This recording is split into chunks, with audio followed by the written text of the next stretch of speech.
Malcolm saw that interior of the case was lined in green felt, and he had little wooden alleys for chips and dice. A carrier placed it on the seat next to him, then retrieved a wooden dice cup from inside of the valise and emptied its contents into his hand.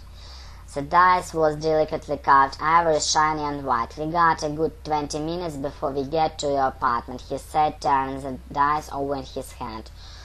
"You fancy a game, backgammon?" Malcolm suddenly realized why a carrier name had sounded familiar. He'd seen in Princeton's school newspaper. A carrier was some sort of backgammon prodigy. He won a few national championships and had formed a club or a team or whatever they called it. "It wasn't football, it was something. I'm not sure I even remember how to play," he said, "but I can try."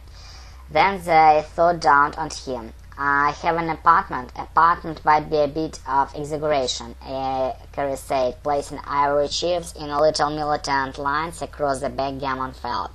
"Like everything else, it will be more of learning experience than a living experience, but you'll be happy to know it's on expense.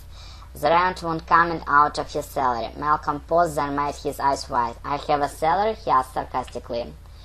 4 disaster games of backgammon later, Malcolm found himself alone in 10 by 10 box on the second floor of one of the ugliest 3-story buildings he had ever seen in his life. The cement complex was wedged between an auto mechanic's shop and convenience store. The front entrance was little more than a bank of aluminum mailbox and iron-grated door. There was no elevator, which was fine because Malcolm wouldn't have trusted it if there had been one.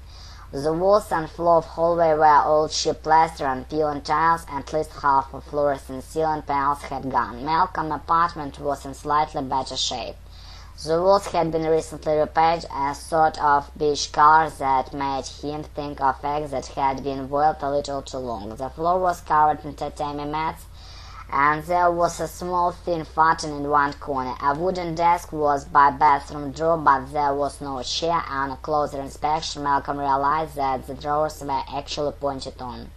The bathroom was slightly less charming than an airplane lavatory, but at least it had a Western-style toilet and a stand-up shower. Affixed to the wall next to the toilet were instructions on proper use of obviously foreign device, written in Japanese and illustrated with graphic pictures.